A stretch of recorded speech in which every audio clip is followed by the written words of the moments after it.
I have a very exciting announcement to make, and that is I'm officially going to be starting selling stickers on my online website, themingostudio.com. I have been wanting to do this for years now, and the day has finally come. So in this video, I'm going to talk you guys through my entire process of thinking of the stickers, designing them, creating them, my entire behind the scenes process as a business owner, but also I'm going to be walking you through all the steps. That way, if you want to start your own side hustle, small business selling stickers or any other kind of stationery products, creative art, things like that, you can do it too. And I'm gonna make it so super easy and simple for you because in today's video, I'm going to be partnering with Printful, who is gratefully the sponsor of today's video. And I'm using their platform to create my stickers using print on demand. And I cannot be more excited about it because it is such a more efficient way to create a small business. And it truly revolutionizes my process for selling my art online. But more on them later. Quick story time, okay? If you guys were here, like on my channel, when I first started my channel in like 2020-ish, I had an Etsy shop called Mingo Prints where I would sell stickers,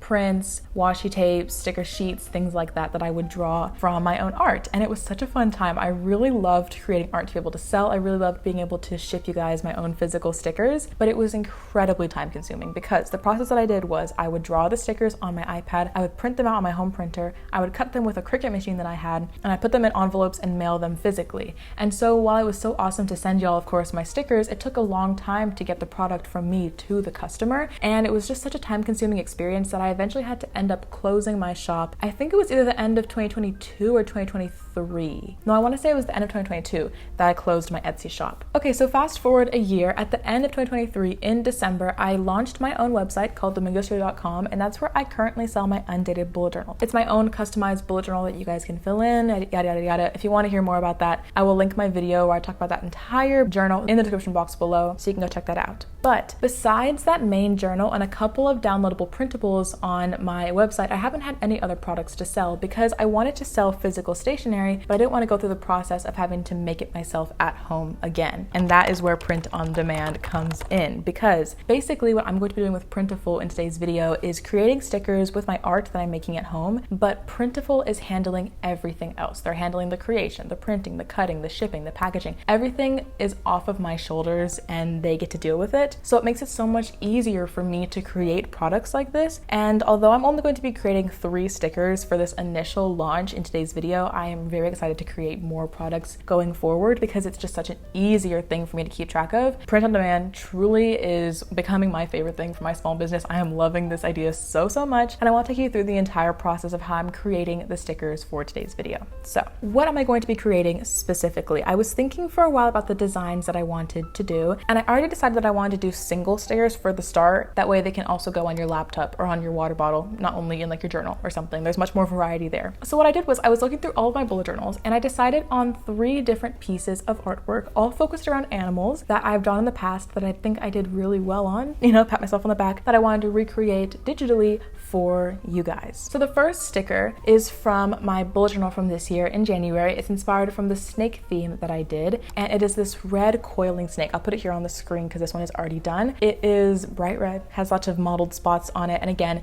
completely inspired from my January bullet journal. The next sticker that I'm doing is a jellyfish sticker, and I'll also put it here on the screen. This is inspired by my August bullet journal theme that I literally just did this month. So a couple videos ago, you may have seen my entire August setup, and I literally just recreated my cover page drawing into a sticker format here. So if you really liked that setup, I will have this available by the time that you are watching this. And also the last sticker that I'm doing is from my June theme from 2023, and it was a tiger sticker. I wanted to update these drawings. I want to make them look better than they were originally, specifically the tiger one, because the original spread it's good, it's fine, but I think I could do better now that it's been 2 years since I originally drew that tiger in 2023. What I did was I took pictures of the spreads themselves just with my iPhone, and then I imported the photo into my iPad. Not only was I using art from my own bullet journal, but I was also finding reference pictures of like an actual animal. For example, in this case, a real tiger. So I can look at their anatomy, their face shape, the way that their, snout was pointed or something like that, Now I will show you on the screen my time lapse of doing the snake right now. So here's the time lapse.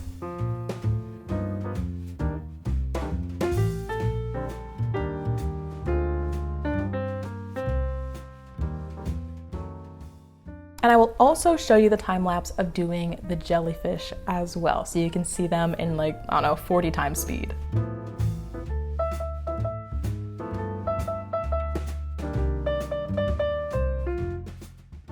But I'm going to show you the entire process of drawing this tiger specifically because I think it's the one that took the most work, the most time, and I'll show you exactly how you can do this for yourself.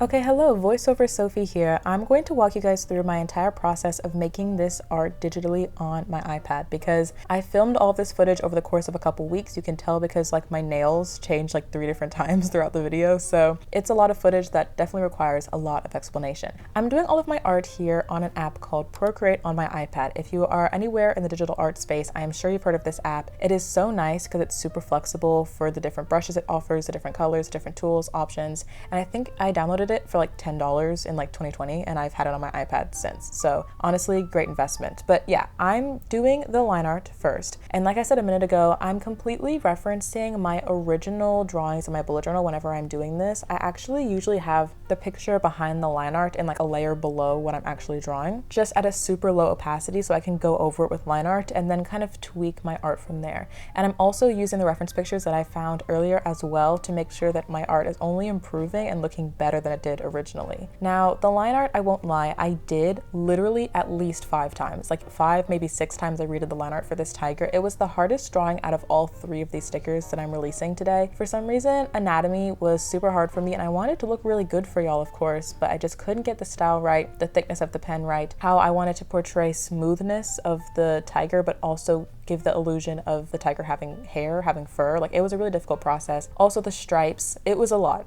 So like what you're seeing now of me drawing will definitely change. And in fact, whenever we switch over to the screen recording of my iPad, you can tell that there's already so many differences from the last cut that you saw because I made so many changes off camera as well and just spent literal weeks like tweaking the design. Maybe not weeks on this one, more like days on this one, but weeks in total tweaking the designs of all of these. So it's just a lot of back and forth, different layers, going over things, under things, erasing, trying different things out and deleting them. I honestly cannot even explain like my process for this and tell you like what's right and what's wrong because it truly was me just seeing what I liked and what I didn't like, and everyone has different personal preferences, so that's completely subjective. Now, going into choosing the colors, another great thing about Procreate is they have so many color options, and my favorite one is this big box where you can like choose exactly how saturated, how bright, and what hue of color you want. And then I started basically going in the line art, which again has completely changed from the last time that you saw it. I know that there's a little bit of a time jump here in the line art, but I started going in and coloring a base tone of everything being this bright orange. I'm using the tool that you find in the top left corner of Procreate called the freehand selection, and then I'm also color filling. So I can basically outline the shape that I want, and then when I tap the original circle again, it fills in the entire section with that color. And then I did that basically for the entire tiger with the bright orange, and then I'm going in and erasing the spots for the eyes. And I also left a lot of the hair around the face. I think it's called like the ruff of fur on a tiger, and also the space in the ears because I'm going to be making those almost white, but instead of like a stark white, I'm making them more of like a light taupey beige color to make it more realistic. Speaking of realistic, I was taking a lot of inspiration from those photos I found before and trying to determine where on the tiger's body it's not completely orange. So for example, there is a lot of like white hair on the underbelly of the tiger that I was noticing, and so I tried to select spaces like on the chest and on the belly when the tiger's lying down that would be a lighter color.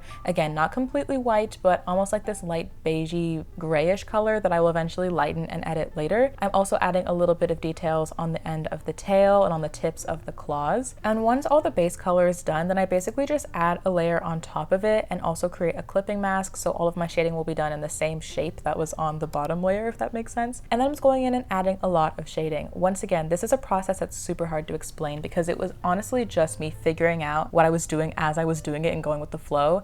I kept my shading quite similar to how I would do it with markers if I was drawing in a notebook, but instead I'm just doing it online or digitally. And that is adding layers of shadow and then blending with a midtone, adding layers of highlight and blending with a midtone, and just trying to keep a lot of the shadows very realistic. For example, on the head of the tiger, you can see that the left hand of their face is much darker as if it is cast in shadow. And I tried to replicate that coming down the chest as well by keeping the left side of the chest darker. And also because the tiger has a white underbelly, I tried to keep it lighter on the bottom of the tiger and darker on top. top. Are all of these shadows completely realistic? No. Again, it was a lot of vibes. It was a lot of me just like going with the flow, but it was basically the kind of art that I would do in my actual bullet journal. I was just, again, using the pen and the color selection feature a lot more than I would have been able to with a group of markers, I suppose. I won't lie, the color drag and drop feature makes life super easy for finding those midtones. It's just a matter of blending. Blending was much harder for me digitally than it would be physically, but at the end, I think I made it work. I think I made it look really good. Still have a lot of texture to it, but also have a lot of variation in the colors. I'm showing y'all the time lapse of this one specifically because with the jellyfish and the snake, because their skin is much more smooth, I didn't create as much texture and really show those brush strokes as I did here on the tiger, but because the tiger, again, is covered in fur, I really tried to make sure that those strokes and swipes back and forth were more obvious. So I'm not sure which type of sticker, like which art style I do prefer, because I do think that this one is a little different compared to the other two. Definitely let me know in the comments below which one you prefer or the art style that you prefer, but I think it was really cool just to see the different natural organic brush strokes throughout the entire drawing here. The last step I did was making sure that my line art was lighter. I don't like a super stark black outline over everything. I wanted to make the line art a orangey brown, almost like a burnt orange, but I also wanted to create those distinctions with the stripes, and so I made the stripes a dark brown, not quite black, but dark brown, and then I kept everything but the stripes in that burnt orange, and the line art that's going around the tail, the claws, the ruff of fur, that is a much lighter, almost grayish tone to again highlight the fact that those sections are not the orange, but it's not completely black and it's also not completely see-through. Like there's still distinctive line art, it's just at a much lighter color. Totally personal preference. This is just something that I thought was a nice finishing touch. And then the last final step will eventually be adding some highlights in the eyeballs and also adding a couple of whiskers. And honestly, I just like swiped them on. It was so easy just to create that little finishing touch that makes the tiger come to life, in my opinion. So yeah, with that being said, that's the final result of the sticker. It took me quite a bit to work on. This one was the most time consuming out of all three, but I think it looks really, really good. I'm quite happy with it. I hope that it would be great to use in your bullet journal and that you love the final result. And again, in the comments below, let me know which one is your favorite out of the three. All right, back to present day Sophie.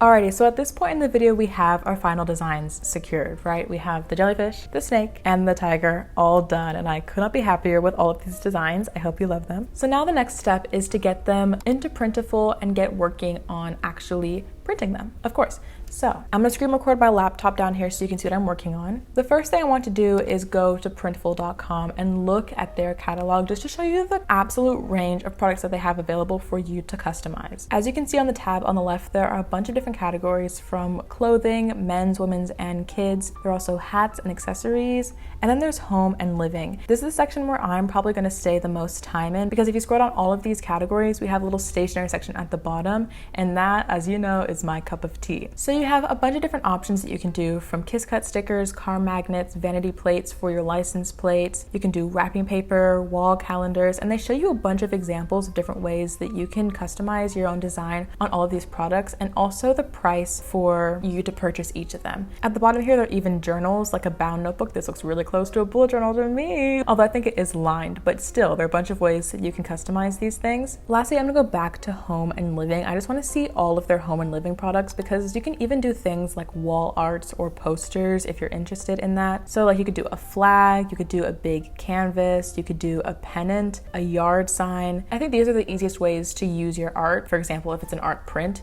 you can literally just have it printed on photo paper. Simple as that. It's just so much easier in my opinion. It's actually insane. All right, so that is the catalog, right? I'm actually gonna go over to my Squarespace account dashboard because if you didn't know, I do manage my website through Squarespace. I'm going to go to search and I'm gonna look up extensions. Everyone who manages their website on different platforms may have this differently. Like for example, Wix or Shopify may have this differently, but in Squarespace, all I have to do is search up Printful and it pops up right here, custom merch by Printful. Now I already have my account connected. I did so in June of this year, but if you wanna connect yours, this is where you would do it. Very, very easy process. Took me like literally 5 minutes to do so. And then when I go to selling tools on my website and click custom merch, I can see that I'm already connected to Printful right here, and I can now add a product onto my page. I think I already mentioned this to you in the video, but I'm going to be doing individual stickers, not kiss cut sticker sheets. So when I go down to products, I'm gonna go back to home and living, down to stationery. I'm gonna click stickers just to make it easier for me.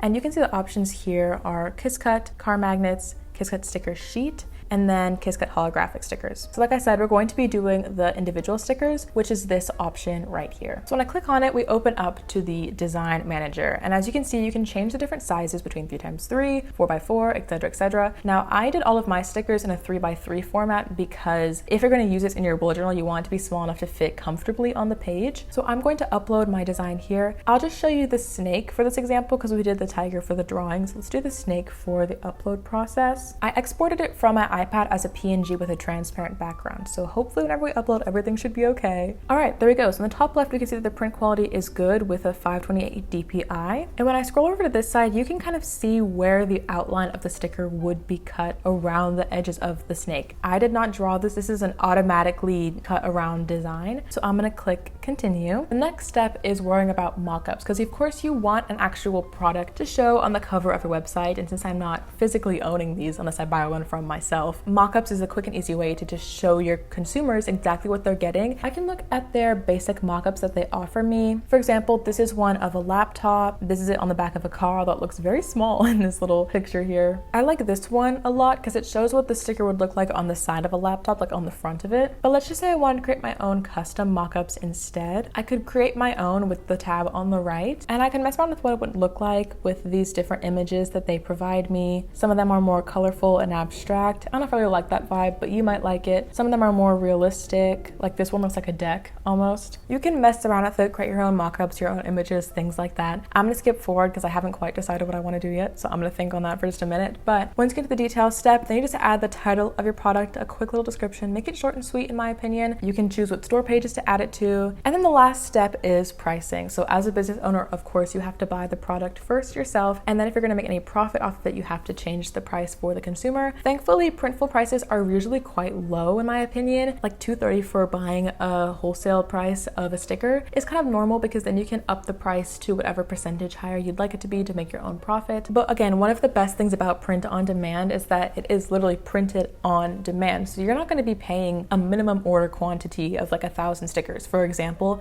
and then try to sell those as you go, which is how I've done it with other products in the past. In this case, you literally only pay that $2.30 or 29 cents, I suppose, when someone orders it, and that's it. And then you make a profit off of it literally immediately. So it is definitely a lower risk type of business model, and I think that it is such a rewarding way to work in the long run. So that's the process of the behind the scenes on Printful, and of course it links directly into Squarespace and will show up on your online shop or any other website platform that you have. For me, I also really want to do some marketing. I would definitely make a couple reels, TikToks, probably send an email to my email list. This video is also a version of me marketing because I'm getting the word out to you as you're watching this. But yeah, that's basically the final step. With that done, all I have to do is post this video so then you guys can go and buy the stickers if you want to. I'm so happy to finally say that I have stickers for sale available on my online shop right now. If you go to themingostudio.com/shop or just .com, you will see all of my stickers there for you to check out. And if you're interested in buying one, you know, feel free. I would love if you could support me. No pressure, you don't have to buy them. I always appreciate you guys on this channel supporting me nonetheless, but it is just so exciting to finally be able to release these, share them with the public. I've been working on them for weeks now, and truly I want to create more of these and continue doing this. So if you have any ideas of stickers that you want to see or products that you want to see from me, especially after browsing the entire Printful catalog with me, let me know in the comments below what you might be interested in. Thank you so much to Printful for sponsoring this video, and of course if you want to check them out as well, I'll have a link in the description box below to their platform. I hope that if you really want to make a small business or a side hustle creating stationery, that this is a great place to start for you, because truly it has changed the way that I run my business and it is making things so much easier for me. So I'm incredibly grateful to their platform and grateful to them for sponsoring me. That's going to be it for today's video, my loves. I hope you have an amazing week. Subscribe, and I will see you next Saturday. And don't forget to shop my stickers, themingostudio.com.